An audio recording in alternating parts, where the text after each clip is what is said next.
মূসা আলাইহিস সালামের বাক্সটা ফালতাকাতাহু আলু ফেরাউন, ফেরাউনের গোষ্ঠীর লোকেরা নদীর থেকে বাক্সটা উঠাইয়া আসিয়ার সামনে রাখছে। রাখার পরে আসিয়া ডাকনাটা সরাইয়া নজর কইরা বাচ্চাটার দিকে তাকাইলেন। বাচ্চাটা মূসা নবী, যিনি জলিলুল কদর পয়গম্বর, এই শিশু বাচ্চাটার দিকে নজর কইরা আসিয়া এই কথা বললেন, কুররাতু ক্বালাত ইমরাতু ফিরাউন কুররাতু আইনিন লি ওয়ালাক। আমি বাচ্চাটার দিকে নজর কইরা আমার চোখটা ঠান্ডা হয়ে গেছি। ও ফেরাউন, তুমিও যদি নজর করো তোমার চোখটা ঠান্ডা হয়ে যাবে। লা তাকতুলুহু, এই বাচ্চাকে হত্যা করা যাবে না। আসা আইয়ানফানা, লালন পালন করলে আমাদের লাভ হবে। আও নাত্তাখিযাহু ওয়ালাদা, আমাদের সন্তান নাই, আমরা তাকে সন্তান বানিয়ে নিব। আমাদের মসজিদে ইমাম নাই, আমরা হুজুরে ইমাম বানিয়ে নিব। আমার একটা ছেলে সন্তান নাই, আমি ছেলেটারে ছেলে বানাইয়া মাদ্রাসার মধ্যে পড়াবো। একটা নজর দিয়া বিল এরকম ভাবে ফেরাউনের স্ত্রী আসিয়া বললেন, বড় সুন্দর দেখা যায়, কলিজা ঠান্ডা হয়ে গেছে, চেহারাটা কত সুন্দর, ঠোঁটগুলা কত সুন্দর। একজন পয়গম্বরকে দেখা আসিয়া যে ভালো বললেন, সুন্দর বললেন, আল্লাহর রহমতের দরিয়াতে ঝোঁস আইসা গেছি। জিবরাইল আমিন পাঠাইলেন, যাও জিবরাইল, আসিয়ার জন্য তুমি ঈমান লেখা দাও, আসিয়ার জন্য জান্নাত লেখা দাও। আমার নবীকে ভালো বলছি, আমার কাছে বড় ভালো লেগে গেছে। ভালো বলার কারণে আমি তারে ঈমান দান করব, তাকে জান্নাতের মেহমান বানাবো। জোরে বলেন সুবহানাল্লাহ। বাবা, আপনারা যদি একজন আলেমকে দেখেন আর দূর থেকে যদি মন্তব্য করেন, দেখো রে নজর কইরা, হুজুর করে টুপি ফিরলে কত সুন্দর দেখায়, নজরে দেখে তার কপালে ঈমান জুড়বি, তার কপালে জান্নাত জুড়বি। আর উল্টাটা যদি হয়ে যায়, তাহলে যত বড় তবলিগওয়ালা হোক, যত বড় নামাজিওয়ালা হোক, যত বড় জিকিরওয়ালা হোক, এক ওয়াক্ত নামাজও ছুটে না, কিন্তু আলেম দেখতে পারে না। আলেমের কথা শুনলে লাফ মাইরা উঠি। এরম আলেম বিদ্বেষী মুসল্লি, আলেম বিদ্বেষী হাজি সাহেব, আলেম বিদ্বেষী গাজী সাহেব, আল্লাহর কসম খেয়ে বলছি, শেষ পর্যন্ত ঈমানটাও থাকবে না, জান্নাত ও কপালে জুটবে না। জোরে বলেন ঠিক কিনা? ঠেল্লা নিয়ে দিছে আসিয়ার সামনে। আসিয়া তুমি দেহ ফেরাউনের সামনে, ফেরাউন দেহ তো কেমন সুন্দর বাচ্চা, কেমন সুন্দর বাচ্চা। ফেরাউনের সামনে দেওয়ার পরই ফেরাউন একটা নজর করে, দূর, তোমার লগে আমি একমত না। এটারে জঙ্গির মতন দেখা যায়, এটারে সন্ত্রাসীর মতন দেখা যায়, এটার একটা চেহারা হইল, এটারে ডাকাতের মতো দেখা যায়। আমার আল্লাহ রাগের মধ্যে চলে গেছে। ও ফেরাউন, তুই যে আমার নবীরে সন্ত্রাসী বললি, তুই যে আমার নবীকে জঙ্গি বললি, তোর কপালের মধ্যে আমি ঈমান দেব না, তোর কপালে আমি জান্নাত দেব না। এরকম শত শত নবী রাসূলে যদি তোরে বাইকটাও খাওয়াইয়া দেয়, ঈমান তোর কপালে জুটব না, জান্নাত তোর নসিবে জুটব না। জোরে বলেন ঠিক কিনা? মিম্মা কাদাইতা ওয়া ইউসাল্লিমু তাসলিমা। وقال النبي صلى الله عليه وسلم المرء مع من أحب. قال أنس فما فرحنا بشيء، فرحنا بقول النبي أنت مع من أحب. فأنا أحب الله ورسوله وأبا بكر وعمر، وأرجو أن أكون معهم بحبي إياهم، وإن لم أعمل أعمالهم، أو كما قال النبي عليه الصلاة والسلام. صدق الله العظيم وصدق رسوله النبي الكريم، ونحن على ذلك من الشاهدين والشاكرين، والحمد لله رب العالمين. হোসাইনিয়া ইসলামিক স্কুল মাদ্রাসা শাখা কর্তৃক আয়োজিত আজকের মাহফিলের সম্মানিত সুযোগ্য সভাপতি জনাব মাওলানা ABM ইউসুফ সাহেব, উপস্থিত আছেন দিগার হযরত উলামায়ে কেরাম, মুরব্বিয়ানে এজাম, বিভিন্ন জায়গা থেকে আগত ইসলাম প্রিয়, কোরআন হাদিস প্রিয় মুসলমান ভাইয়েরা, আল্লাহ পাকের দরবারে অসংখ্য অগণিত শুকরিয়া, যিনি দয়া মায়া করে আপনাকে আমাকে বিভিন্ন মহল থেকে বাছাই করে পছন্দ করে কোরআন হাদিসের মজলিসে, আল্লাহ ওয়ালাদের মজলিসে আসার বসার তৌফিক দান করেছেন। দিল থেকে অন্তর থেকে কালিমাতুশ শুকুর আদায় করি আলহামদুলিল্লাহ। মুখতাসর কিছু আলোচনা করার মানুষে পবিত্র কালামুল্লাহ শরীফ সূরাতুন নিসা থেকে 65 নম্বর একটি আয়াত আপনাদের সামনে তেলাওয়াত করেছি। আকায়ে তাজদারে মদিনা সরকারে দু আলম মুহাম্মদুর রাসূলুল্লাহ সাল্লাল্লাহু আলাইহি ওয়াসাল্লামের অসংখ্য হাদিস থেকে বরকতের জন্য আনাস রাদিয়াল্লাহু আনহু রেফারেন্সের লম্বা একটি হাদিসের অংশ বিশেষ আপনাদের সামনে পাঠ করেছি। বলার মতো যোগ্যতা, ইস্তেদাদ, কাবিলিয়ত আমার মধ্যে নেই। দিনের নেসবতে আপনারা আমরা যারা পিপাসা তলব নিয়ে আসি, আমাদের পিপাসা নিবারণ হয়, রুহের খোরাক হয়, আমলের জজবা তৈয়ার হয়, এমন কিছু আল্লাহ তাআলা বলার শোনার, সেই মর্মে আমল করার তৌফিক দান করেন। সকলের দিল থেকে অন্তর থেকে বলি আমিন। কিসমত যদি ভালো হয়, মুখতাসর কথা, ছোট্ট কথা হেদায়েতের উসিলা হইতে পারে।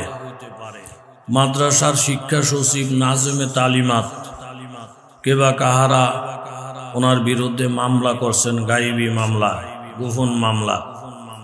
রাত্রে পুলিশ এসে ওনাকে গ্রেফতার করে থানায় নিয়ে গেছেন। সকালবেলা প্রিন্সিপাল সাহেব, বুজুর্গ মানুষ, উনি আইসা শোনেন নাজমে তালিমাত থানায় যাওয়ার পরে ওসি সাহেব বললেন, হুজুর আপনার মাদ্রাসা শিক্ষক? বলে হ্যাঁ। আপনার শিক্ষক তো পড়ে চালান হয়ে গেছে, অমুক দিন মামলার ডেট, শুনানি, হাজিরা, আপনি সেখানে গেলে জজ সাহেব আপনাকে মহব্বত করে আশা করি একটা সহজ ফয়সালা হবে। পরবর্তীতে মোহতাম সাহেব গেলেন আদালতে, পড়ে যাইয়া দেখেন আসামির কাঠগড়ায় দাঁড়ানো আছে এবং ওনার বিপক্ষের উকিল ওনাকে ফাঁসানোর জন্য মোটামুটি সব প্রস্তুতি গ্রহণ করে রাখছে। কিন্তু হুজুর গরিব মানুষ, নিরীহ মানুষ, ওনার পক্ষে যে ওকালতি করবে টাকার অভাবে কোনো উকিল নাই। প্রিন্সিপাল হুজুর, মোহতামেম হুজুর জজ সাহেবকে বললেন, স্যার আপনি যদি পারমিশন দেন তাহলে আমার এই হুজুরের পক্ষে আমি ওকালতি করব। বলার সাথে সাথে বিপক্ষের উকিল দাঁড়িয়ে বললেন, স্যার ওকালতি করতে ওকালতি পড়া লাগে, ব্যারিস্টারি পড়া লাগে। এই হুজুরে মাদ্রাসার মধ্যে আলিফবা, তারপরে তৈয়ম্মুমের ফরজ 3টি, গোসলের ফরজ অমুকটি, এই 2-4টা আলিফবা তা সারা এই হুজুরের কি বিদ্যা আছে? আদালতে জজের সামনে দাঁড়ায় ওকালতি করবে? না, সম্ভব না। হুজুর বলেন যে স্যার আপনি পারমিশন দিলে আমি করব। জজ সাহেব বললেন, তুমি এত বাড়াবাড়ি করো না, আমার পরিচিত লোক, ওনার হুজুরের পক্ষে কথা বলার যেহেতু উকিল নাই, তেলি হুজুরের পক্ষে ওকালতি করবে এই মাদ্রাসার মোহতামেম বড় হুজুর। উকিল সাহেব বলতেছেন, স্যার ওকালতি যদি করতেই চায় ওনাকে লম্বা সময় দিয়েন না। লম্বা সময় দিলে হুজুরের একটা বক্তৃতা দিব, একটা মুনাজাত ধরব, মন নরম কইরা সব ডিসমিস হয়ে যাবে। এই জন্য লম্বা সময় দেওয়া যাবে না। আমি যেইভাবে বলি এইভাবে টাইম দিবেন। আমি হুজুরকে বলবো আপনার আসামির বিরুদ্ধে এই অভিযোগ আছে, যদি সত্য থাকে হুজুরে বলবে হা, আর যদি সত্য না হয় হুজুরে বলবে কি বলবে? আপনারা বলেন, কথা কন, কি বলবে? আর একটু জোরে বলেন না। তাহলে ওনার কাজ হইল শুধু হা, আর ওনার কাজ হইল শুধু না। হুজুরে বলেন দেখেন স্যার, হা না দিয়ে সব কথা বলা যায় না। উকিলে কয় যায়, সাইড দুইটা হয় হাত নাইলে না, মাঝখানে আবার কি যায় যায়। আপনারা হুজুররা পারেন না, আমরা পারি। হুজুররা পারেন না, আমরা পারি। হুজুরে বলেন এত লাফাইয়েন না, আমি আপনার একটা প্রশ্ন করব, আপনি যদি হা না দিয়ে জবাব দিতে পারেন, হুজুররা বাতাসে বড় হয় নাই, এই দেশেরই বাসিন্দা, আপনারা পারলে হুজুররাও পারবে। তো মনে হয় না আপনি যে ফাল্লা দিয়া নিজেরে মাফেন, আলেম ওলামা করে ওই ফাল্লা দিয়া মাফা ঠিক না। যেহেতু যাদের কলবে কোরআন হাদিস আছে, এদের জ্ঞান বুদ্ধি দুনিয়ার সমস্ত বুদ্ধিমানের থেকে অনেক বেশি। কথা বলেন ঠিক কিনা? উকিল সাহেব খেপে গেছে, বলেন কোন কথা বলবেন, আমি জবাব দিব হা নাইলে না। তখন হুজুরে বললেন, উকিল সাহেব আমার প্রশ্নটা হইল আপনার আব্বা আগে যে মানুষের গাছে উঠা সুপারি চুরি করত, এই অভ্যাসটা বর্তমানে আসেনি। এখন উকিলে যদি বলে হা, তাহলে এখনো গাছে উঠা সুপারি চুরি করে। আর উকিলে যদি বলে না, তাহলে এখন চুরি করে না, কিন্তু আগে যে চুরি করত, এই কথাটা বোঝা যায় কিনা? জোরে বলেন।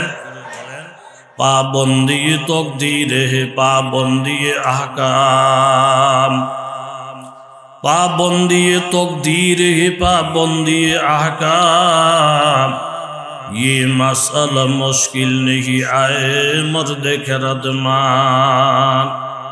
एक आन में सौ बार बदल जाती है तकदीर, हाय उसका मुकल्लद अभी ना खुश अभी खुरसान।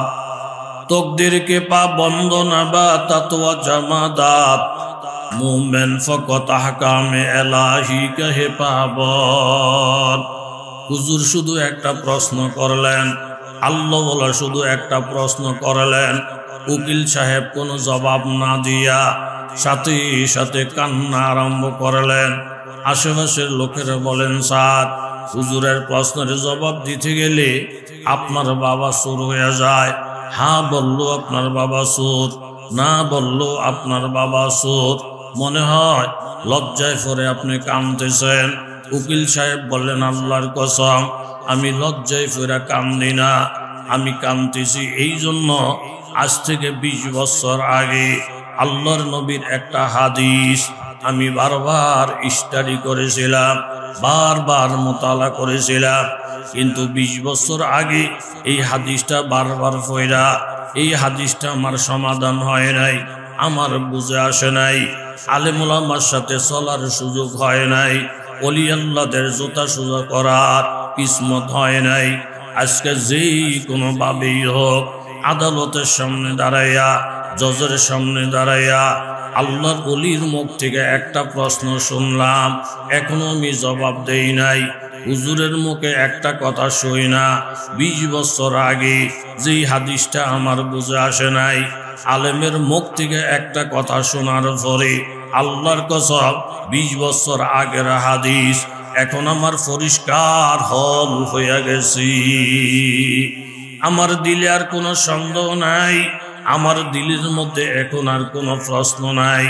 এই জন্য আমাদের আকাবের, আমাদের মুরব্বী, আমাদের পীর মাশায়েখেরা ওনাদের অভ্যাস ছিল এই, কারো অন্তরে যদি কোনো প্রশ্ন থাকে বইলা দিতেন, বাবা তুমি আমার বয়ানটা শোনো, বয়ানটা শোনার পরে তোমার ভিতরে যদি প্রশ্ন থাকে আমি তোমার জবাব দেওয়ার চেষ্টা করব। কিন্তু দেখা যায় আল্লাহওয়ালাদের মজলিসের মধ্যে বসলে ওনার কথার ফাঁকে ফাঁকে হাজার হাজার প্রশ্নের জবাব হয়ে যায়। সমস্ত উকিলেরা অবাক হয়ে গেলেন, এখানে তো কোরআন হাদিসের কোনো আলোচনা হয় নাই, আপনার হাদিস সন্দেহ সব দূর হয়ে গেছে, হাদিস বুঝা এসে গেছে, বিষয়টা আমরা কেউ বুঝতে পারলাম না। তখন উকিল সাহেব বললেন, কোরআনের মধ্যে আল্লাহ বলেন, ইয়াউমা ইয়াকুমুর রূহ ওয়াল মালাইকাতু সাফফা লা ইয়াতাকাল্লামুনা ইল্লা মান আযিনা লাহুর রাহমান ওয়া ক্বালা সাওয়াবা। একদিন আল্লাহ তাআলা হাসরের ময়দান কায়েম করবেন। অনুফিকা ফিস সূর ফাইযা হুম মিনাল আজদাস ইলা রাব্বিহিম ইয়ানসিলুন। ইসরাফিল সিংহে যখন ফুঁক দিবেন একটা বিকট আওয়াজ বাহির হবে। এই আওয়াজের দ্বারা শত বছর হাজার বছর আগে যেই সমস্ত মুর্দা মারা গিয়েছিল, ইসরাফিলের আওয়াজ পাওয়ার সাথে সাথে সমস্ত মুর্দাগুলা জিন্দা হইয়া ইলা রাব্বিহিম ইয়ানসিলুন, আল্লাহ পাকের দিকে দৌড়াইতে থাকবে। হাসরের ময়দানে সব জমা হইয়া যাবে। ইসরাফিলের আওয়াজের তফাওয়াত, মরা মানুষ জিন্দা হইয়া যায়। আল্লামা রুমি রহমতুল্লাহ আলাইহি বলেন, হাইকে ইসরাফিল ওয়াক্তান আউলিয়া, হাইকে ইসরাফিল ওয়াক্তান আউলিয়া, মুর্দারা জি শাহায়াতস্তুমা, বুয়াদি আওয়াজ আওয়াহা জুদাস, জিন্দা কারদান কারে আওয়াজ হা খোদাস। ইসরাফিলের আওয়াজের দ্বারা মরা মানুষ যেমন জিন্দা হইয়া হাসরের ময়দানে দলমত নির্বিশেষে সব মানুষ জমা হইয়া যাবে। বর্তমান জমানায় যত হক্কানি আলেম আছে, হক্কানি পীর মাশায়েখ আছে, হক্কানি বক্তারা আছে, হক্কানি মুফাসসিররা আছে, আল্লামা রুমি রহমতুল্লাহ আলাইহি বলেন, এক একজন হক্কানি আলেম ইসরাফিল ফিরিস্তার মতো। তারা যখন কোরআন হাদিসের আওয়াজ দেয়, তারা যখন আল্লাহ রসুলের আওয়াজ দেয়, এই কোরআন হাদিসের আওয়াজের দ্বারা মরা দিলওয়ালা জিন্দা দিলওয়ালা হয়, বেনামাজি নামাজি হইয়া যায়, আল্লাহ চিনে না আল্লাহওয়ালা হইয়া যায়। ইসরাফিলের আওয়াজের দ্বারা মরা মানুষ যেমন জিন্দা হবে, আলেম ওলামার কোরআন হাদিসের আওয়াজের দ্বারা মরা দিল জিন্দা দিলওয়ালা হবে, নাস্তিক মুরতাদ আল্লাহওয়ালা হবে। জোরে বলেন ঠিক কিনা? এই জন্য কোরআন হাদিসের আওয়াজ সমাজের মধ্যে হওয়া, মসজিদে হওয়া, ঘরে হওয়া, জোরে বলেন দরকার আছে না নাই? তাহলে সমস্ত মুমিনদের দাবি কোরআন হাদিসের আওয়াজ যেন উচ্চস্বরে হয়, বুলন্দ হয়। নাস্তিক মুরতাদ ইহুদি নাসারা এদের দাবি হইল কোরআন হাদিসের আওয়াজ যেন বন্ধ হয়। তার মূল কারণ হইল এইটাই, একজন কালা কুসরি বিশ্রী, আকল নাই, জ্ঞান নাই, বুদ্ধি নাই, এমন কালা কুসরি একটা মেয়েকে বিবাহ করছেন। যেই লোক, সেই লোক হইল অন্ধ। যেই মেয়ে লোকটারে ফাঁসপাই দিয়ে কেউ বনে না, কোনো মানুষ পছন্দ করে না, কিন্তু অন্ধ, চোখ না থাকার কারণে এই কালা কুসরি মেয়ে লোকটারে বিবাহ কইরা এখন সোফার মধ্যে বসাইছেন, খাটের মধ্যে বসাইছেন, আলমারির চাবি এখন এই কালা কুসরি মেয়ে লোকের শাড়ির আসলে। আপনারা ঠান্ডা মাথায় জবাব দেন, যেই মেয়ে লোকটার জ্ঞান নাই, বুদ্ধি নাই, আকল নাই, চেহারা সুরুত বলতে কিচ্ছু নাই, কেউ এই মেয়ে লোকটারে বিবাহ করলো না। এই মেয়ে লোকটারে বিবাহ করছে যেই লোকে, পছন্দ করছে যেই লোকে, এই লোকের চোখ আসেনি, কথা কয় না, চোখ আসেনি। এই আন্ধা, চোখ না থাকার কারণে এই কালো কুসরি বেদিকে বিবাহ কইরা ঘরের বউ বানাইছে, চেয়ারম্যান বানাইছে, এমপি বানাইছে, প্রধানমন্ত্রী বানাইছে, ক্ষমতার চাবি সব বেদির শাড়ির আসলের মধ্যে, বেদির দাফট বাইরে গেছে। এই বেদির সুযোগটা দিছে একমাত্র আন্ধায়। ভালো মানুষ এই বেদিরে কোনোদিন বিবাহ করতো না, সোফায় বসাইতো না, চেয়ারে বসাইতো না। আন্ধারে ফাইয়া এই বেদি ক্ষমতার চেয়ারের মধ্যে বসার সুযোগ পাইছে। কথা বলেন ঠিক নেই? হঠাৎ করে একদিন রাস্তায় মাইকিং হইতেছে, যেই মানুষ চোখে কম দেখেন, মোড়ে দেখেন না, এইভাবে যাত্রাবাড়ি চৌরাস্তায় চোখের ডাক্তার আছে, এই চোখের রোগীদের ফ্রি চিকিৎসা করা হবে। এই আওয়াজ পাইয়া আমরা বেড়া বউরে বলতেছে, বিবি সাহেব তাড়াতাড়ি করে কাপড় চোপড় ধুইয়া দাও, টুপিটা ধুয়ে রেডি রাখো, আমি আগামীকাল সকালে যাত্রাবাড়ি চৌরাস্তা চোখের ডাক্তারের কাছে যাব, তুমি দোয়া কইর আল্লাহ যেন আমার চোখের আলোটা ফিরিয়ে দেয়। এই কথাটা শোনার পরে বেদির কলিজায় ফানি নাই। বেদি মনে মনে চিন্তা করে দেখছি, এই আন্দায় যদি চোখের ডাক্তারের কাছে যায়, চিকিৎসার পরে চোখ যদি ভালো হইয়া যায়, আর ভালো চক্ষুটা দিয়া আমার এই হোয়াদের চেহারাটা যদি দেখে, একটা উষ্টা দিয়া আগে খাটের থেকে ফালাবে, আরেকটা উষ্টা দিয়া সোফার থেকে ফালাবে, আরেকটা উষ্টা দিয়া আমারে 14টা তালাক দিবে। কাজে আমার ক্ষমতা ঠিক রাখতে হইলে, চেয়ার ঠিক রাখতে হইলে, সোফা ঠিক রাখতে হইলে যেই কোনো অবস্থায় এই অন্দরে চোখের ডাক্তারের কাছে যাইতে দেওয়া হবে না, যাইতে দেওয়া যায় না। কারণ গেলেই চোখ ভালো হবে, আমার কপালে শনি লাগবে।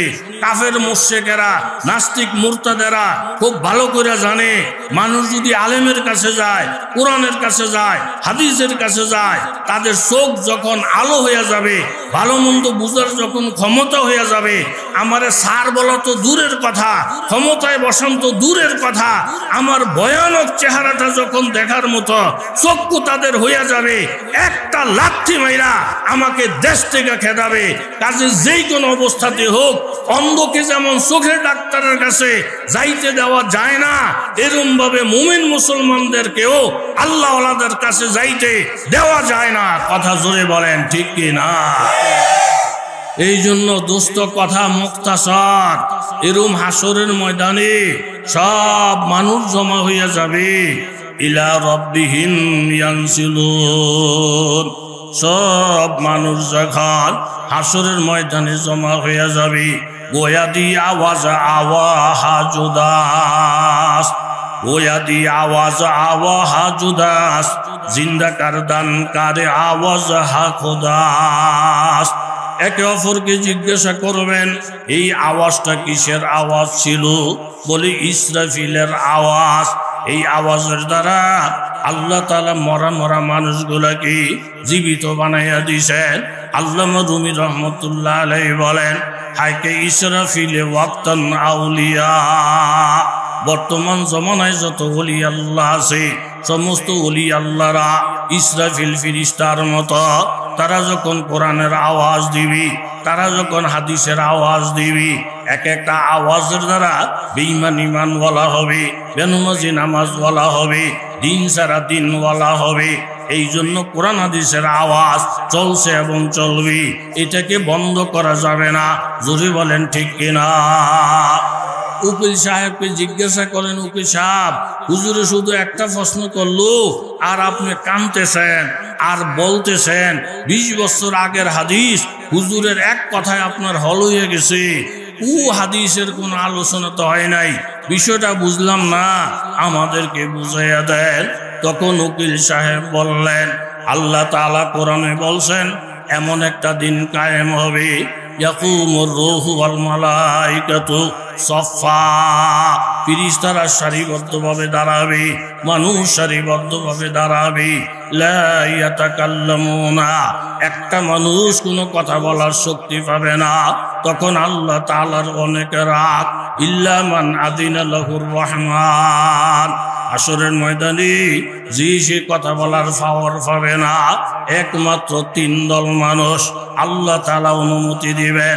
3 দল মানুষ আল্লাহর আদালতের মধ্যে দাঁড়াইয়া, আল্লাহ পাকের সামনে দাঁড়াইয়া আল্লাহর সামনে ওকালতি করবেন। এই 3 দল মানুষের কথা হাদিস শরীফের মধ্যে আছে, সালাসাতুন ইয়াসফাউ ইয়াউমাল কিয়ামা, কিয়ামতের দিন 3 দল মানুষ আল্লাহর দরবারে ওকালতি করবে। 1 নম্বর আল আম্বিয়া, সর্বপ্রথম নবী রাসূলেরা উম্মতের জন্য ওকালতি করবে। 2 নম্বর আল উলামা, আলেম ওলামারা গুনাহগারদের জন্য ওকালতি করবেন। একজন হাফেজে কোরআন 10 জনের জন্য সুপারিশ করে কইরা জাহান্নাম থেকে জান্নাতে নিবেন। আর আলেমের ব্যাপারটা সীমাবদ্ধ নাই, 10 জন 20 জনের কথা নাই। মিশকাত শরীফের হাদিস, আমার নবী বলেন, আমার উম্মতের মধ্যে এমন লোক আছে, একজনের সুপারিশের দ্বারা এত হাজার হাজার গুনাহগার জাহান্নাম থেকে বাইসা যাবে। বনি বকর, বনি গণব, এই 2 গোত্রের লোকেরা অনেক বেশি বেশি বকরি পালে। তাদের বকরির যেমন কোনো সংখ্যার শেষ নাই, কোনো হিসাবপত্র নাই। আমার উম্মতের মধ্যে এমন এমন ওলি আল্লাহ আছে, একজনের সুপারিশের দ্বারা এই পরিমাণ গুনাহগার জাহান্নামের আগুন থেকে বাঁচবে, যাদের সংখ্যা আমি নবীও বইনা শেষ করতে পারি না। তাহলে হাদিসের মধ্যে আছে 3 দল মানুষ আল্লাহর আদালত ওকালতি করবেন। 1 নম্বরে নবীরা, 2 নম্বরে আলেমেরা, 3 নম্বরে শুহাদায়ে কেরাম। তখন উকিল সাহেব বললেন, এই হাদিসটা পড়ার পরে আমার মাথায় কাজ করে না। হুজুররা বলি আসরের ময়দানে ওকালতি করবে, ওকালতি করা কি এত সহজ? হুজুররা ওকালতি পড়া পড়ে নাই, ব্যারিস্টারি পড়া পড়ে নাই, ওনারা আল্লাহর সামনে ওকালতি করবে কিভাবে? এই হাদিসটা 20 বছর আগে আমি পড়ছিলাম, কিন্তু আমার বুঝে আসে নাই। আজকে দুনিয়ার আদালতের সামনে দাঁড়াইয়া একজন হুজুরকে ওকালতির দায়িত্ব দেওয়ার পরে উনি সর্বপ্রথম দাঁড়াইয়া আমাকে এমন একটা প্রশ্ন করছেন, যেই প্রশ্নের জবাবের মধ্যে হা বললেও বিপদে পড়ে যায়, না বললেও বিপদে পড়ে যায়। হুজুরের একটা প্রশ্নের মোকাবেলায় আমার পরিষ্কার এই কথা বুঝে এসে গেছে, যেই হুজুরেরা আল্লাহর সামনে ওকালতি করার মতো যোগ্যতা অর্জন করে ফেলছেন, ওই হুজুররা যদি দুনিয়ার আদালতে ওকালতি করে, ব্যারিস্টারি করে, আমার 100 ভাগ বিশ্বাস হয়ে গেছে হুজুররা ওকালতিতে নামলে আমগো মতো উকিলের ভাত থাকবে না। জোরে বলেন ঠিক কিনা? ওই দিকে কথা লম্বার দিকে গেলে টাইমে গুলাইতো না। এখন আপনার আমার করণীয় যেটা আমার খেয়ালে আসে, সেটা হইল বর্তমান জমানায় আমরা নবী আর দেখব না। আপনার নবী, আমার নবী, বিশ্ব নবী, সব নবীদের ইমাম, সব নবীদের সর্দার, নবীর অবর্তমানে হক্কানি আলেম ওলামারা, তারা হইল শ্রদ্ধার পাত্র। আলেমের সাথে সম্পর্ক যার বাড়বে, আল্লাহ আল্লাহদের সাথে সম্পর্ক বাড়বে, ইমামের সাথে সম্পর্ক বাড়বে, আল্লাহ তাআলা তার ঈমান ও আমলকে মজবুত করে দিবেন। কথা জোরে বলেন ঠিক কিনা? ওয়ালাকাদ আতাইনা দাউদা ওয়া সুলাইমানা ইলমা। সূরাতুন নমলের মধ্যে আল্লাহ বলেন, দাউদ সুলাইমান তাদেরকে নবুয়তের পাশাপাশি রাষ্ট্র পরিচালনা করার মতো যোগ্যতা আমি দান করেছি। ওয়াকাল আলহামদুলিল্লাহিল্লাযী ফাদ্দালানা আলা কাসীরিম মিন ইবাদিহিল মুমিনিন। তখন বাপ বেটা দুইজনে আল্লাহর কাছে শুকর আদায় করলেন। আল্লাহ হাজার হাজার লক্ষ লক্ষ মানুষের মধ্যে বাছাই করে আপনি নবুয়তি দিয়েছেন, বাছাই করে রাষ্ট্র পরিচালনার ক্ষমতা দিয়েছেন। হযরত সুলাইমান আলাইহিস সালাম জিনের জন্য বাদশাহ, ইনসানের বাদশাহ, পশু পাখিরও বাদশাহ। সুলাইমান নবী মিটিং ডাকলেন, সব দাওয়াতি মেহমান উপস্থিত হয়ে যায়। হুদহুদ নামের একটা পাখি দাওয়াতি মেহমান, সে উপস্থিত হয় নাই। সুলাইমান আলাইহিস সালাম বড় রাগ করলেন, তোমাকে যখন পাওয়া যাবে আমি তোমার কাছে কৈফিয়ত চাবো, যথাযথ জবাব দিতে না পারলি লা উআযিবান্নাহু আযাবান শাদীদা, আমি তোমাকে কঠিন থেকে কঠিন আযাব দিব। এই হুমকি দমকি শোনার পরে হুদহুদ পাখি সুলাইমান নবীর সামনে আইসা হাজির। ইন্নী ওয়াজাদতু ইমরাআতান তামলিকুহুম উতিয়াত মিন কুল্লি শাই ওয়া লাহা আরশুন আযীম। ও পয়গম্বর সুলাইমান, আমি একটা লম্বা সফরের মধ্যে ছিলাম, মুলকে সাবার মধ্যে ছিলাম, যার কারণে মিটিংয়ে আসতে পারি নাই। মুলকে সাবা ভ্রমণ করতে গিয়া আমি এমন একজন সম্রাজ্ঞীর সাথে আমার দেখা, এমন একজন প্রধানমন্ত্রীর সাথে দেখা, যার জনপ্রিয়তা আকাশ সোয়া সোয়া ভাব, যার বিরুদ্ধে কোনো জনগণ নাই। যেমন দেখতে তাকে সুন্দর দেখায়, এমন তার চাল চরিত্র কথাবার্তা, পুরা দেশ তার জন্য মগ্ন। এমন কোন নেয়ামত নাই যেই নেয়ামত আল্লাহ তাকে দান করে নাই। ওয়ালাহা আরশুন আযীম। ওই প্রধানমন্ত্রী যে বিছানাটার মধ্যে ঘুমায়, এটা অনেক বড় একটা সিংহাসন, 80 হাত লম্বা, 40 হাত ফাঁস, 30 হাত উঁচা, হীরা মণি মুক্তা জওহর দ্বারা এই সিংহাসনটা বানানো। 7টা প্রাচীরের ভিতরে সংরক্ষিত আছে, 7 জায়গার মধ্যে তালা দেওয়া আছে। এত বড় নেয়ামত পাইয়া একটা ভুল তার মধ্যে আমি লক্ষ্য করেছি। ওয়াজাদতুহা ওয়া কাওমাহা ইয়াসজুদুনা লিশ-শামসি মিন দুনিল্লাহ।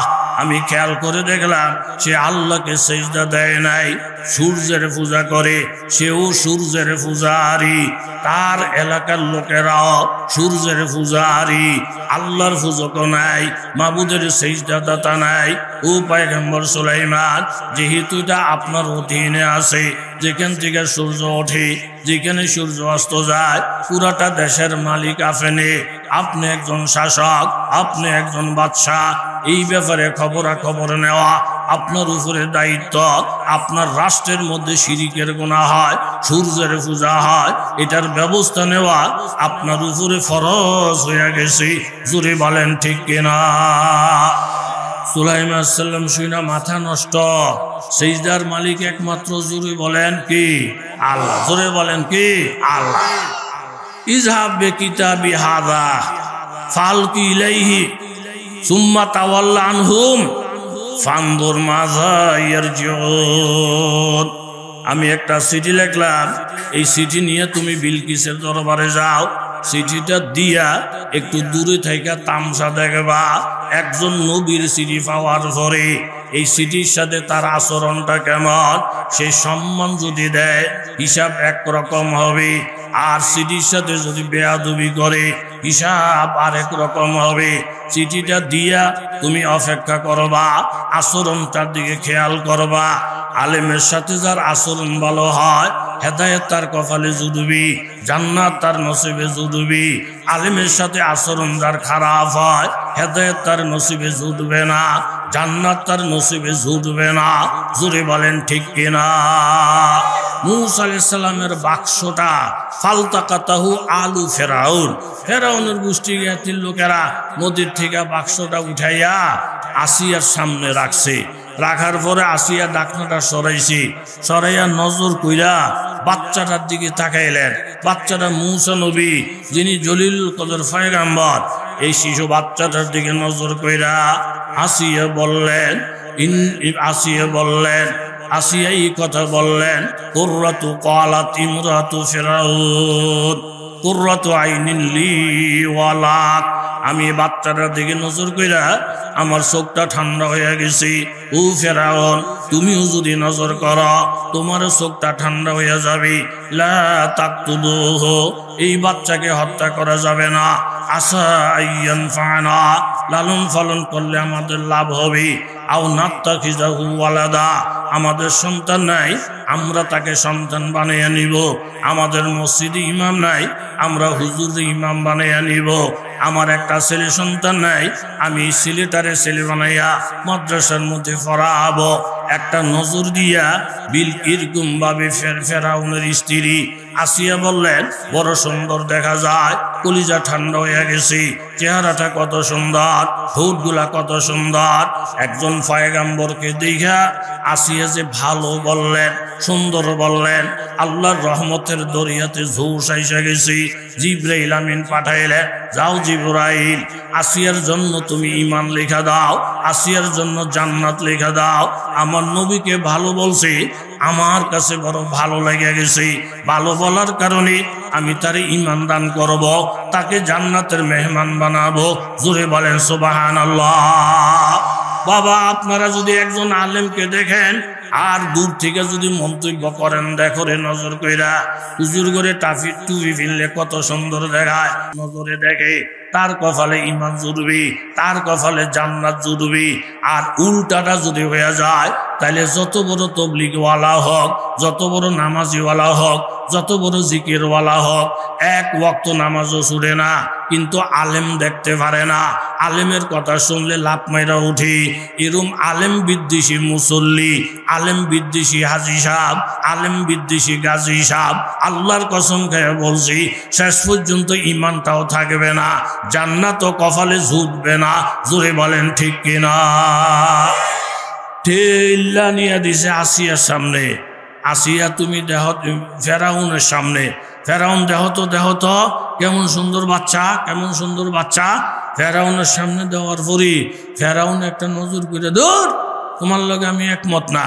এটারে জঙ্গির মতন দেখা যায়, এটারে সন্ত্রাসীর মতন দেখা যায়, এটার একটা চেহারা হইল, এটারে ডাকাতের মতো দেখা যায়। আমার আল্লাহ রাগের মধ্যে চলে গেছে।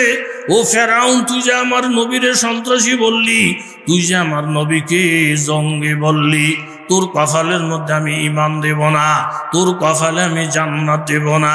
এরকম শত শত নবী রাসূলে যদি তোরে বাইকটাও খাওয়াইয়া দেয়, ঈমান তোর কপালে জুটব না, জান্নাত তোর নসিবে জুটব না।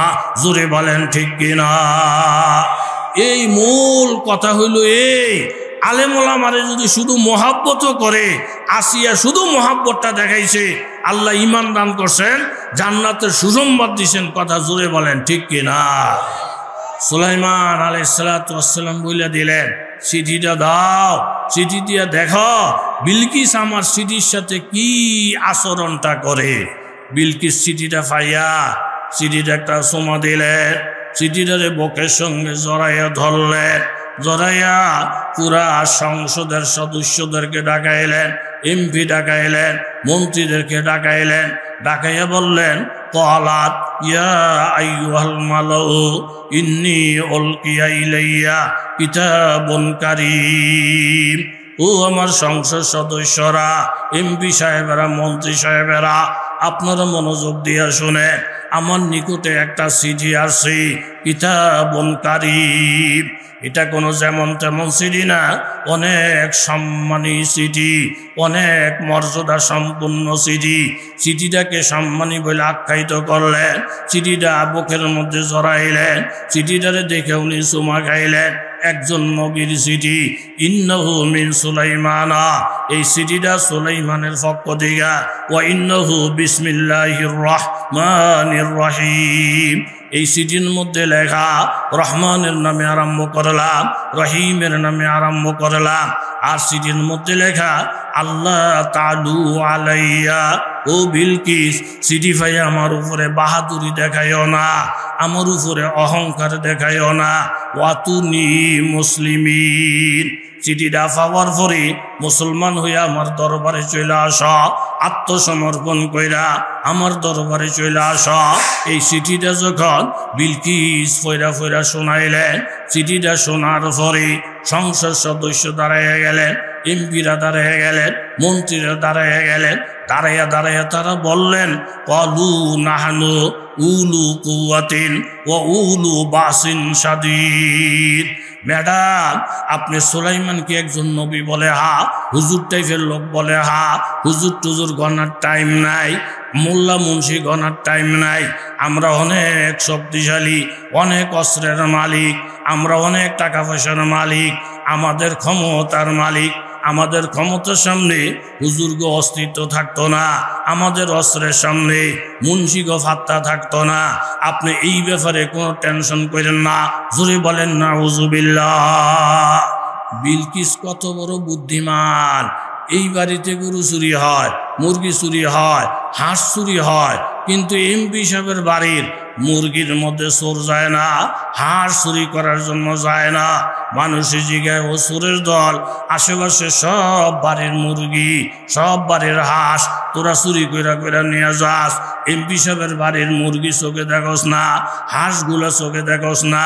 তখন চোরেরা বলে, এমপি সাহেবের বাড়িতে যে হাঁসগুলা থাকে, এমপি সাহেবের বাড়িতে যে মুরগিগুলা থাকে, যদিও মুরগিগুলা দুর্বল, যদিও হাঁসগুলা অন্য হাঁসের মতো দুর্বল, এই মুরগির উপরে যদি হাতটা বাড়ায়, সাথে সাথে এমপি সাহেব পিস্তলটা লই আমগো বিরুদ্ধে লেগে যাবে। এই হাঁসের দিকে হাতটা বাড়াইলে এমপি সাহেব আমগো হাত দুইটা ভাঙ্গা দিবে।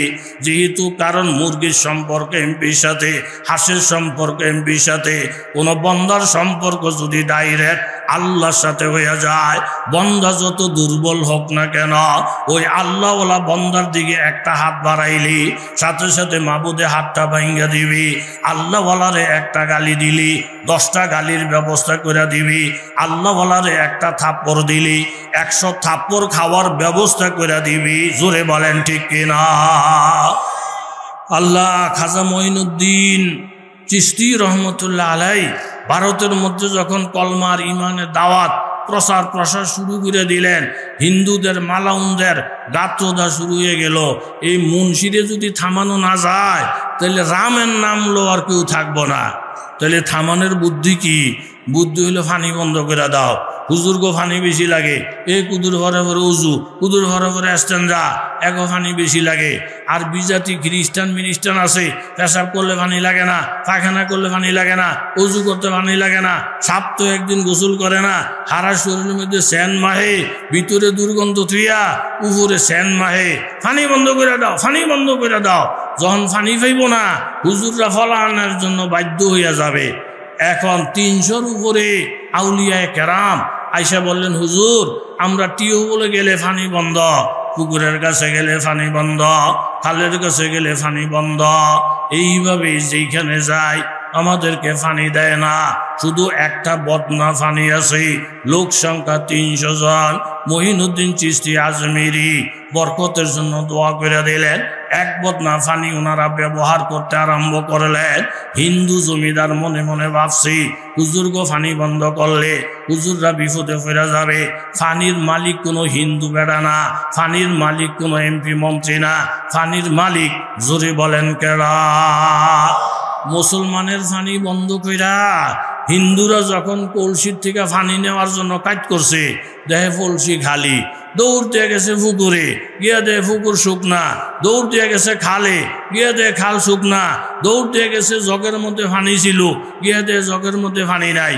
আল্লাহ দেখাই দিছে, আল্লাহ ওয়ালাদের পানি বন্ধ করলে তোগো পানি বন্ধ হয়ে যাবে, আলেমের খানা বন্ধ করলে তোগো খানা বন্ধ হয়ে যাবে, আলেমের রাজনীতি বন্ধ করলে তোগো রাজনীতি বন্ধ হয়ে যাবে, আলেমের ইজ্জত বন্ধ করে দিলে তোদের ইজ্জত নষ্ট হয়ে যাবে। কথা জোরে বলেন ঠিক কিনা? চতুর্দিকে পানির হাহাকার। আসলে এগুলা ঘুরে গেড়ে বলার মতন টাইম নাই তো। দারুল উলুম দেওবন্দ মাদ্রাসার একটা ছাত্র, জাগিরের অভাবে বোর্ডিংয়ের মধ্যে খাওয়ার টাকা নাই, জাগিরেরও কোনো জাগির নাই। এখন বিপদে ফিরে গেছে, আশেপাশে কেউ জাগির নিতে রাজি না। এলাকার মধ্যে একজন লোক মারা গেছে, নামাজের কাফারা, রোজার কাফারা। ইমাম সাহেব বলেন, আপনাকে টাকা আছে? হুজুর টাকা নাই। টাকা না থাকলে দেওবন্দ মাদ্রাসার থেকে একজন ছাত্র আইনা 40 দিন খাওয়ান। এখন এই ছাত্রর জাগিরের ব্যবস্থা হয়ে গেছে আল্লাহর রহমতে। কয়দিনের কথা কন? কয়দিনের? এই 40 দিনের মধ্যে 39 দিন যখন হয়েছে, বেড়াকে হুজুর গাটি কুটি রেডি করেন, আগামীকাল খাওয়ান শেষ। হ্যাঁ কান্তাছে, আল্লাহ এরপর আমি কি খামো? ও মা 40 দিন ফারিতে না ফারিতে দক্ষিণ ফারা আরেকজন মরছে। ইমাম সাহেবকে ওই হুজুরদারে রাইখা দেন, রাইখা দেন, নতুন হুজুরের দরকার নাই। হ্যাঁ আবার 40 দিন এখানে খাক। এখানে যখন 39 দিন হয়েছে, হুজুর কাপড় চোপড় রেডি করেন, আগামীকাল খাওয়ান শেষ। ও মা 40 দিন হয়েছে, মাইস ফারা আরেকজন মারা গেছে। একে একে 3 জন মারা যাওয়ার পরে কাসেম নানতুবি সাহেবের কাছে কিছু, হুজুর বিষয়টা বুঝলাম না, 40 দিন ফারিলি মরে, 40 দিন ফারিলি মরে, এই পর্যন্ত 3 জন মরছে। হুজুর আপনারা যদি বাঁচতে চান তাহলে এই বেটার খাওয়ানোর ব্যবস্থা করে দেন। এই বেটার খাওয়ান যেহেতু ইচ্ছা করে খাওয়ান না, মরার পরে খাওয়ান। আপনাকে 14 গোষ্ঠী মাইরা হইল, আল্লাহ আলেমের খাওয়ানোর ব্যবস্থা করাইব। কথা জোরে বলেন ঠিক কিনা? আল্লাহ এখন হিন্দুরা মিছিল আরম্ভ করছে, ওই পানির ব্যবস্থা করে দেন, আর না হয় গদি সেরা দেন। আল্লাহ চোখের মধ্যে আঙ্গুল দিয়ে দেখাইলেন, মুসলমানদের উসিলায় ইহুদি নাসারারা খায়। এই দেশের মধ্যে আলেম ওলামা যদি না থাকে, জিকির আজকারকারী যদি না থাকে, বেঈমানের বাচ্চারা এক ঢোক পানিও খাইতে পাবে না। কথা জোরে বলেন ঠিক কিনা? এখন কিপ্তি রাজ এসে ফাহে পুরে গেছে, হুজুর আপনার পানি বন্ধ কইরা আঙ্গ পানি বন্ধ হয়ে গেছে। এখন আপনাকে পানির কোনো বাধা নাই, যা মনসে আপনারা করতে থাকেন। যখন মঈনুদ্দিন চিশতি দোয়া করলেন, আবার যখন হিন্দুরা আগের মতো পানি পাইয়া গেল, এই একটা কারামত দেখা হাজার হাজার হিন্দু কলমা পড়ে মুসলমান হয়ে গেছেন। জোরে গান সুবহানাল্লাহ। এই যে বর্তমানে লাগছে ইসরায়েল ফিলিস্তিন যুদ্ধ, একদিকে মুসলমান, আরেকদিকে হইছে ইহুদি। বাংলাদেশের মধ্যে কিছু সলফি, কিছু আহলে হাদিস, সব না, একটা গ্রুপ প্রথম ইহুদিদেরকে সমর্থন করছিল।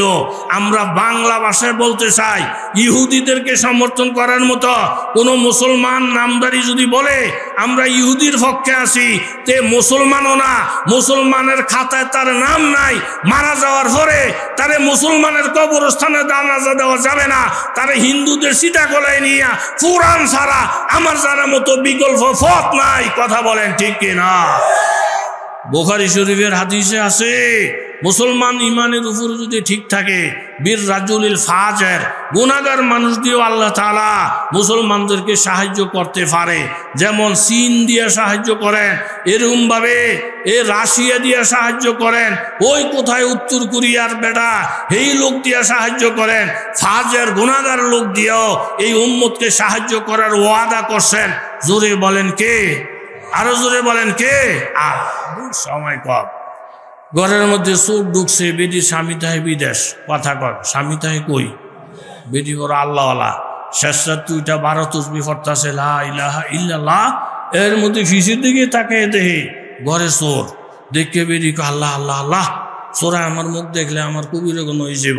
বেটি তাড়াতাড়ি করে চেহারাটা ডাক্কা ছোট্ট একটা মুনাজাত ধরছে, আল্লাহ আমার স্বামী বিদেশ থাকে, ধন সম্পদের পাহারাদার বানাইছে আমারে, আমি একজন আমানতদার, আল্লাহ আমার স্বামীর হালাল সম্পদগুলা আপনি হেফাজত করেন, চোরের লোক আমি পারতাম না, হে বেড়া আমি সে বেটি মুনাজাত করে বেটি আল্লাহ বিল্লাহ করতে আছে। চোরা এই রুমও ঢুকছে, দেখে কিছু নাই, ওই রুমও ঢুকছে, দেখে কিছু নাই, এরপরে আর এক রুমের মধ্যে ঢুইয়া কেবল মাল কোথায় কি আছে তালাশ করতে আছে। এর মধ্যে ফিসিদের ঢুকছে ডাহাইতে ঢুকে দেখে একটা মেয়ে লোক আল্লাহ আল্লাহ করতে আছে। ডাকাইতে সর্দার এই বেটি আল্লাহ বিল্লাহ করে, বেটির লোকে আমাকে কোনো কথার দরকার নাই, বেটির জিকিরের মধ্যে লাগাইয়া থো। আর এই বাড়ির যে বাড়িওয়ালা যে বেড়াটা পুরুষটা, এই পুরুষটা কোন জায়গায় আছে তারে খুঁজে বার কর, যা ফিডা ফাটা লাগে সব বেড়ারে, এই বেটির গায়ে দিস না, বেটির আল্লাহ বিল্লার মধ্যে ডিস্টার্ব করিস না। এখন বাড়ির যে মালিক পুরুষ, এই পুরুষের তালাশ করতে করতে এই রুমের মধ্যে নাই, এই রুমের মধ্যে নাই, দেখে ওই রুমের মধ্যে বাড়িওয়ালা পুরুষটা বই রয়েছে। এই দেখেই ডাহাইতে রাত দেরি নাই, গিয়াজন ফিডা আরম্ভ করছে, এই চাবিটা কোথায় দে, স্বর্ণ রাখছত কোথায় দে, টাকা রাখছত কোথায় দে, যতই বাড়ি দেয় এখন আল্লাহর কসম আমার কাছে চাবি নাই, আমার কাছে টাকা নাই, আমার কাছে স্বর্ণ নাই, আবার ফিরে আবার এক কথাই বলে। ডাহাইতে সর্দার কয় আসলে কিতে কিছু নাই, মিথ্যা বলতে আসে না বাস্তব। বেরি দেখলো আল্লাহ এত দূর পর্যন্ত যেন আল্লাহ ঘুষিয়ে দিছে, চোরে ফিডানোর জন্য ডাকাত ফাটাইয়ে দিছে, আর হেকেল অস্বীকার করে শেষ পর্যন্ত নি মাপ পাইয়া যায়। এই টাইমে বইয়া থাকা ঠিক না। বেরি তসবি তাহলিল থুইয়া আস্তে ঘন্টাটা সরাইয়া কাছাকাছি এই বেড়ারা চাবি চায়, স্বর্ণ চায়, টেহা চায়, আপনি দিয়ে না দিবেন। নিজে বাচ্চা থাকলে স্বর্ণের অভাব পড়বো, টেহার অভাব পড়বো, এই একটা কথা বইলা ডাহাইতের মনে যত সন্দেহ ছিল সব দূর করে দিছে। যেই ফিডা বেড়ি ফিডানের দরকার, বেড়ি দুর্বল হওয়ার কারণে চোরের সিধা করার জন্য আল্লাহ ডাকাত ফাটাইয়া চোরের সোজা করছে। কথা জোরে বলেন ঠিক কিনা? হেরা কইতেছে নাহনু উলু কুওয়াতিন উলু বাসিন শাদীদ, ম্যাডাম আমাদের টাকার অভাব নাই, অস্ত্র শস্ত্রের অভাব নাই, আপনি সুলাইমান নবীর কথায় ভয় পাইয়েন না, মুন্সি টুন্সি গণার টাইম আমাদের কাছে নাই। কিন্তু বিলকিস বড় জ্ঞানী, বিলকিস একটা কথা বললেন, যেই নবী আমাদের কাছে চিঠি লেখছেন উনি যদি সঠিক নবী হইয়া থাকে, খালেস পয়গম্বর হইয়া থাকে, ওনার সাথে মোকাবেলা করার ক্ষমতা আমার মতো বিলকিস 1000 বিলকিসের নাই। যেই আলেমের ব্যাপারে কথা বলতেছি বাবা, আলেম যদি খালেস হয়, ইমাম যদি আলেম হয়, মুয়াজ্জিন যদি আলেম হয়, বাবা যদি আলেম হয়, আর খালেস আলেম যদি হয়, ওনার সাথে মোকাবেলার ক্ষমতা আমার নাই।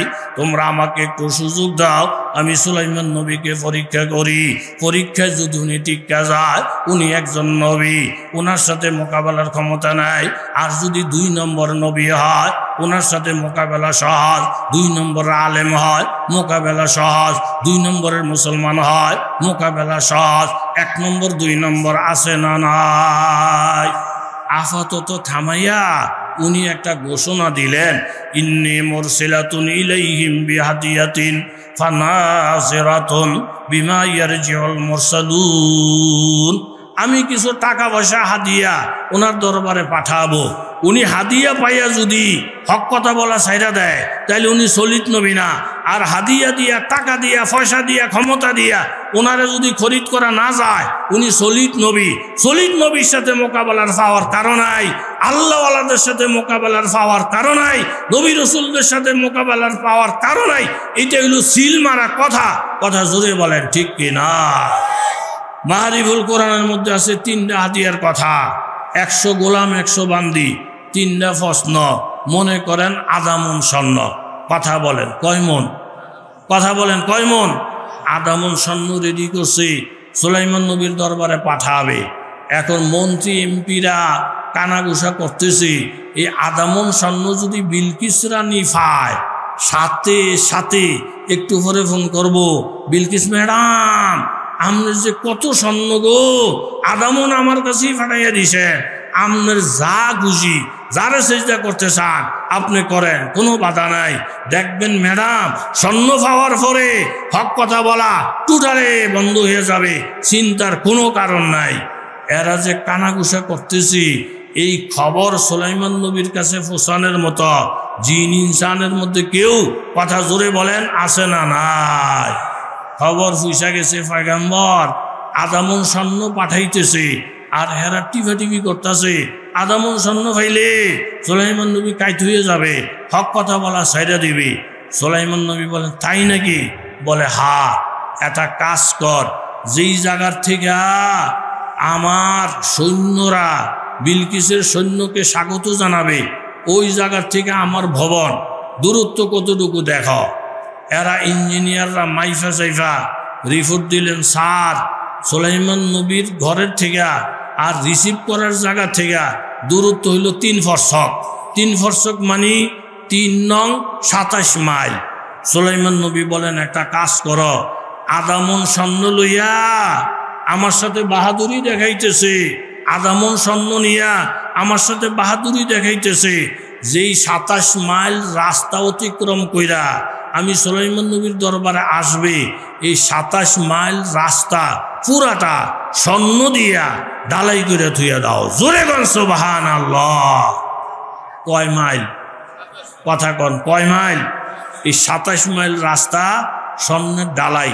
আর জায়গায় জায়গায় গরুর ঘর বানাও, জায়গায় জায়গায় ছাগলের ঘর বানাও, বানাইয়া গরুর ঘরের ফ্লোর ডালাই দিবা স্বর্ণ দিয়া, খুঁটিগুলা স্বর্ণ দিয়া।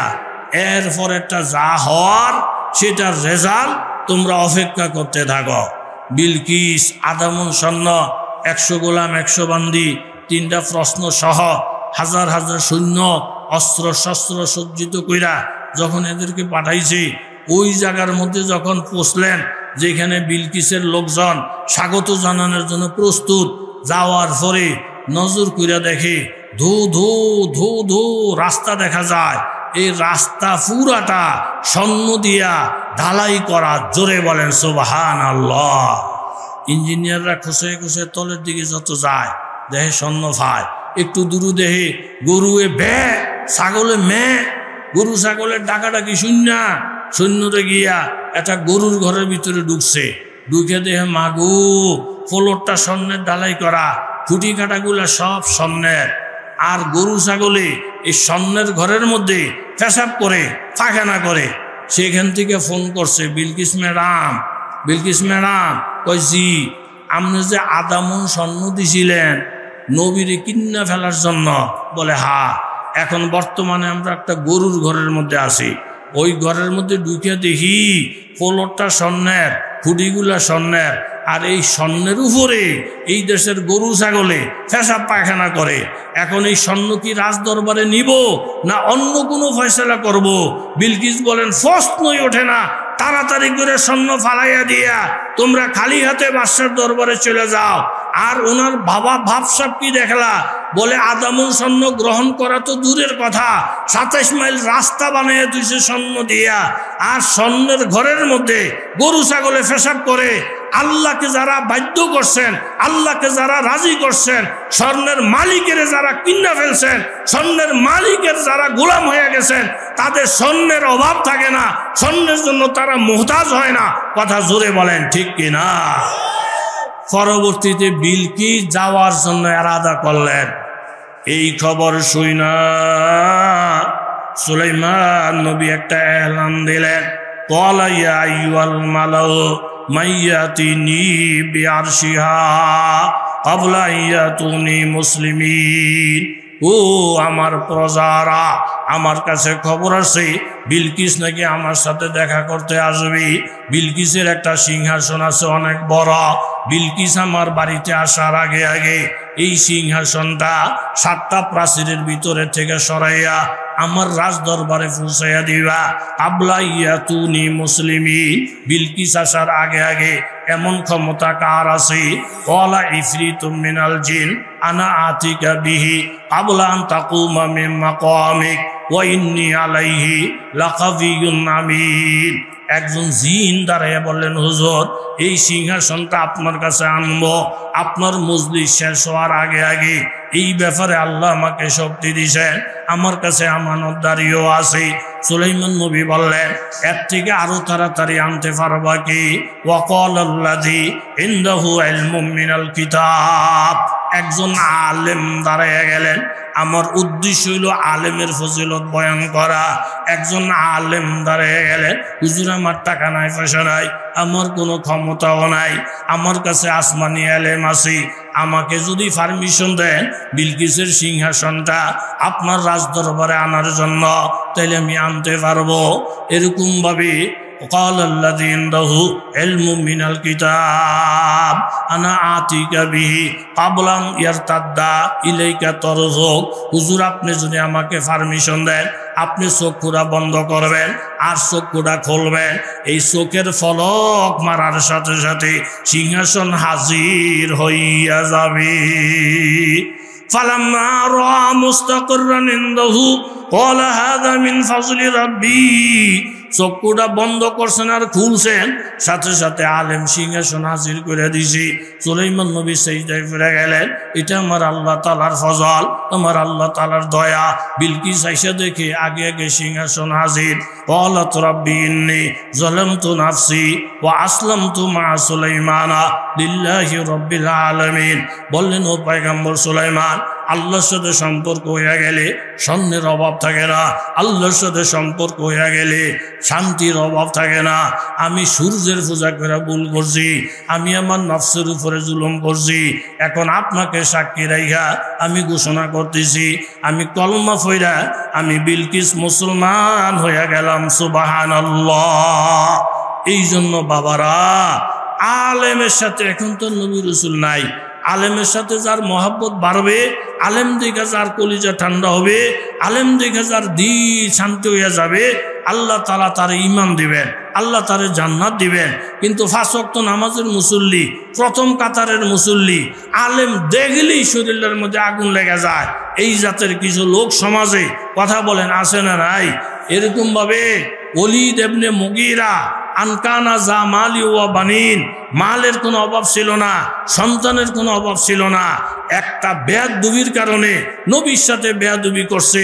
ইজা তুতলা আলাইহি আয়াতুনা, আল্লাহ নবী যখন আয়াত তেলাওয়াত করতেন, ক্বালা আসাতিরুল আউয়ালিন, বলতো মোহাম্মদ কিসসা কাহিনী বলে। আল্লাহ তাআলা ওলীদ ইবনে মুগীরারে হালাক করে দিয়েছেন। নবীকে সান্ত্বনা দিতে গিয়া 17টা আয়াত নাজিল করছেন। আর নবীকে বলছেন, নবী গো, যারা নবীর বদনাম বলে এদের বিরুদ্ধে বদনামের কোনো শেষ নাই। যারা আলেমের বদনাম বলে আপনি ধরে নিতে পারেন, হ্যাঁ আগাগোড়া মাথার থেকে পাও পর্যন্ত শুধু গুনাহ আর গুনাহ, শুধু দোষ আর দোষ। দোষী মানুষ ছাড়া নবীর বদনাম বলে না, দোষী মানুষ ছাড়া আলেমের বদনাম বলে না। আল্লাহ তাআলা দলিল পেশ করছেন যে ওলীদ ইবনে মুগীরা নবীরে গালি দেয়, হ্যাঁ দোষ কি পরিমাণ দেখেন। এরকম ওয়ালা তুতি কুল্লা হাল্লাফিন মাহিন, কথায় কথায় কসম খায়, অভিশপ্ত, হাম্মাজিন, মানুষের বদনাম গায়, মাশাইম বিন নামিম, একজনের কথা আরেকজনের কাছে লাগায়, মান্নাইন লিল খায়ের, ভালো কাজের মধ্যে বাধা দেয়, মুতাদিন, সীমা লঙ্ঘন করে, আসিম। এই ওলীদ ইবনে মুগীরা গুনাহগার, উতুল্লিন। ওলীদ ইবনে মুগীরার কথার মধ্যে রস টস নাই, কর্কশ মেজাজ। এই 8টা বদ অভ্যাস। আর 9 নম্বরের বদ অভ্যাস হইল বাদা যালিকা জানিম।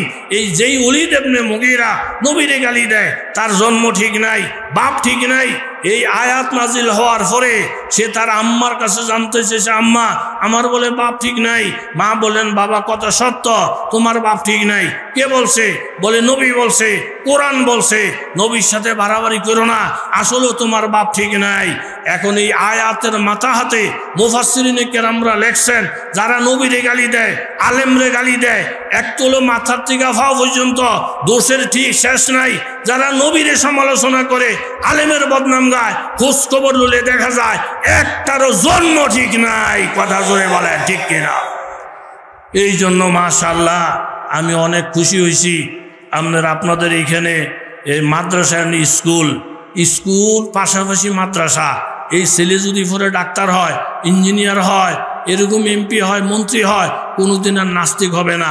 স্কুলে পড়াইতে থাকেন, কলেজে পড়াইতে থাকেন, কিন্তু প্রাথমিক শিক্ষাটা অন্তত দ্বীনি শিক্ষা হওয়ার কথা বলেন দরকার আছে না নাই?